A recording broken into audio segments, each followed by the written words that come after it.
सुप्रभात विद्यार्थी। आज हम पाठ व्याकरण धारा पाठ 13 शब्द भंडार का पठन करेंगे। शब्द भंडार वह होता है हिंदी भाषा में कुछ ऐसे समान एक जैसे ही अर्थ प्रकट करने वाले होते हैं, है ना। उस जैसे शब्द भंडार क्या बोलते हैं, शब्द भंडार बहुत सारी चीजें आते हैं। पर्यायवाची शब्द आ गया, विलोम शब्द हो गया, एक शब्द के अनेक अर्थ होते हैं वो आ गया, अनेकार्थी शब्द हो गए।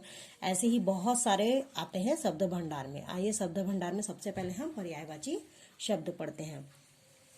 हिंदी भाषा में कुछ शब्द समान या एक जैसा ही अर्थ प्रकट करते हैं, जैसे पेड़ मत काटो, वृक्ष मत काटो, है ना, एक ही जैसा हो गया। यह मेरी गऊ है या यह मेरी गाय है, एक जैसे हो गए, ठीक है। पंछी उड़ रहा है या पक्षी उड़ रहा है, एक ही शब्द हुए कि नहीं हुए, है ना। पर्यायवाची में मतलब एक शब्द के अनेक अर्थ होते हैं, उसके बारे में बताया है।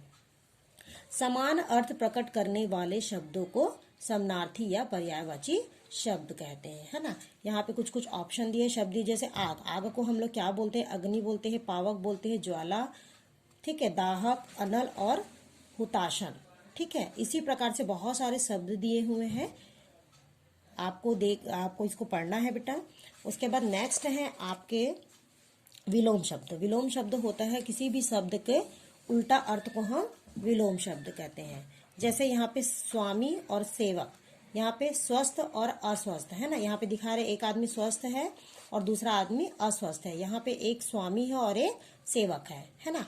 तो उसी के बारे में बताया गया है। यहाँ पे भी किसी शब्द का विपरीत अर्थ, उल्टा अर्थ बताने वाले शब्द विपरार्थक या विलोम शब्द कहलाते हैं।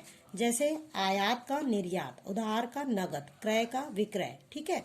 इसमें आसक्त का अनासक्त, पुरस्कार का क्या होगा, दंड होगा, है ना। उसके बाद क्रोध का क्या होगा, क्षमा, ठीक है। समझ आ गया यहाँ पे। फिर नेक्स्ट है आपका श्रुति सम भिन्नार्थक शब्द, है ना। श्रुति सम भिन्नार्थक शब्द यहाँ पे देखिए, जैसे सौर मंडल में अनेक ग्रह है। यहाँ पे देखिए फिर सेकंड पिक्चर में, विपुल अपने गृह में खेल रहा है। उपरोक्त वाक्यों में प्रयुक्त ग्रह और गृह शब्द बोलने और सुनने में तो लगभग समान लगते हैं, किंतु इनके अर्थ क्रमशः नक्षत्र व घर है। साथ ही इनकी वर्तनी में भी सूक्ष्म अंतर है, अतः ये श्रुति सम भिन्नार्थक शब्द है, ठीक है बेटा।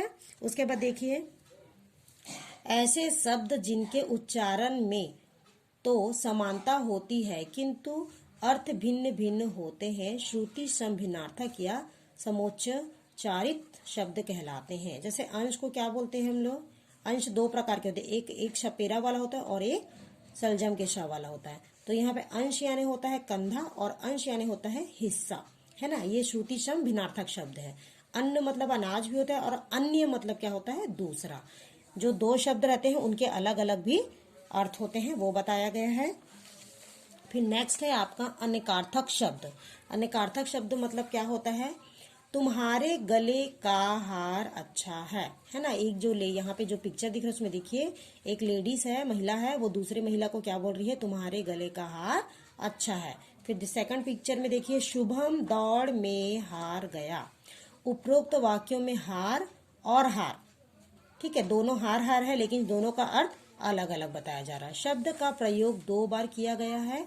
एक हार मतलब माला होता है और एक हार मतलब हार गया, किंतु दोनों स्थानों पर इसका अर्थ भिन्न है। पहले वाक्य में इसका अर्थ माला से है और दूसरे वाक्य में इसका तात्पर्य असफल होने से है। अतः यह अनेकार्थी शब्द है। अर्थ पढ़ते हैं, एक से अधिक अर्थ प्रदान करने वाले शब्द अनेकार्थक शब्द कहलाते हैं, ठीक है। उसके बाद कुछ अन्य अनेकार्थक शब्द बोलते हैं। कनक, अमृत, जीवन। कनक यानी क्या होता है, गेहूं, सोना, धतूरा। अमृत यानी क्या होता है, जल, पारा, दूध। जीवन यानी होता है जल, प्राण और जीवित, ठीक है। उसी तरह यहाँ पर भी दिया वार यानी क्या होता है, दिन, प्रहार और क्रम। फिर शक्ति यानी क्या होता है, देवी, बल, प्रभाव। फिर योग यानी क्या होता है, जोड़, मिलन, प्राणायाम, ठीक है। देखिए उसके बाद क्या बोल रहा है, अनेक शब्दों के लिए एक शब्द है ना, ये अनेक शब्दों के लिए एक शब्द होता है। उसके बारे में पढ़ते हैं। अर्जुन गाना गाने वाला है, अर्जुन गायक है, दोनों एक जैसा लग रहा है आपको। वंदना चित्र बनाने वाली है, वंदना चित्रकार है। ठीक है, उपरोक्त दोनों वाक्य दो प्रकार से कहे गए हैं, अधिक शब्दों में और कम शब्दों में। हम देख सकते हैं कि कम शब्दों में कहे गए वाक्य अधिक शब्दों में कहे गए वाक्यों से अधिक प्रभावशाली है। अधिक शब्दों के स्थान पर कम शब्दों में बात कहना ही एक कला है जो भाषा को सजीव और प्रभावशाली बना देती है।